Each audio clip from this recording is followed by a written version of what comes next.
Donna asks how cognitive dissonance can influence leadership decisions. That's a great question, Donna.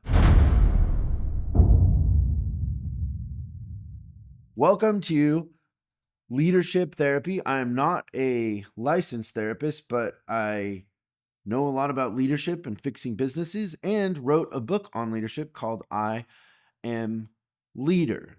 And when somebody purchases the I Am Leader book, they get to activate the book, and there's a community, and inside of that community, you can ask questions and we have conversations, and sometimes members of the community have better answers than I do at stuff, believe it or not. Pretty cool group in there.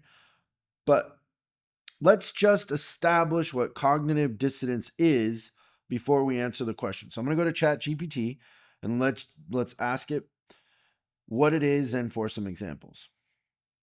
What is cognitive dissonance, and could you give me some examples?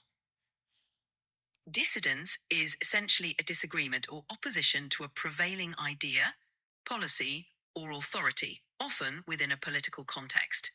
Dissidents are individuals who challenge established norms or governments, often at great personal risk. Here are a few examples.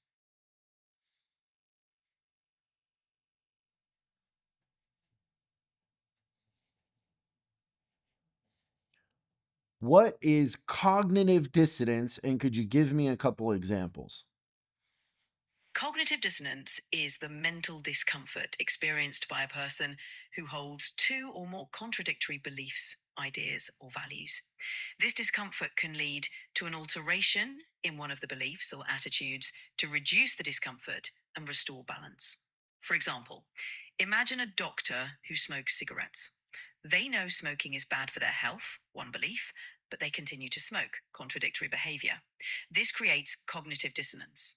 To reduce the dissonance, they might justify their behavior by downplaying the risks of smoking or by emphasizing the stress relieving benefits they perceive from it.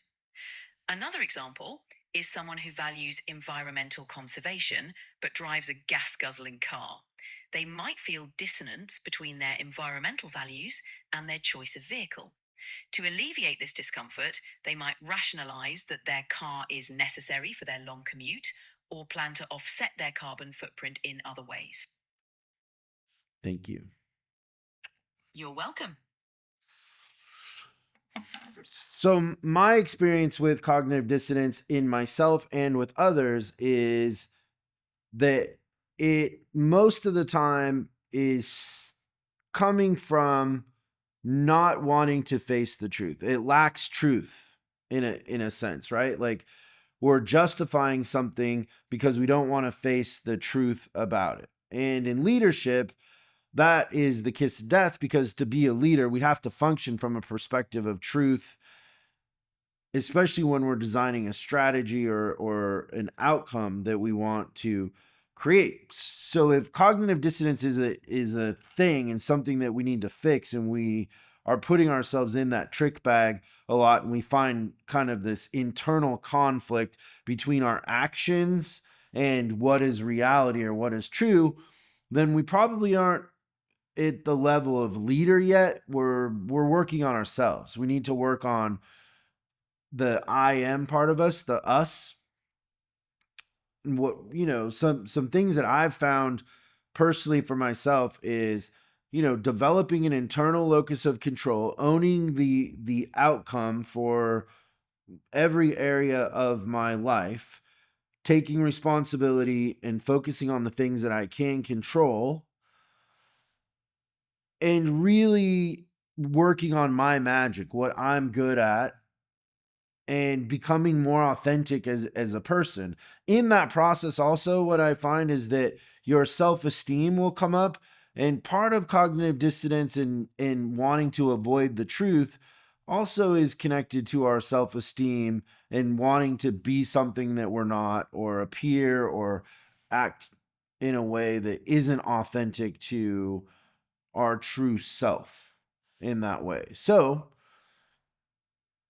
it's something that you can address and you can work on, but I think it starts with you, and you certainly won't be effective leading others if you have these conflicts, because you will look confusing to your people, you will attract the wrong kind of person, all kinds of very toxic actions and behaviors can come into play there too, just from the wrong energy and the conflict in what is happening versus what the truth is. Because in a sense, just lightly think about this, but I say this to myself sometimes, is like, it is a version of gaslighting, right?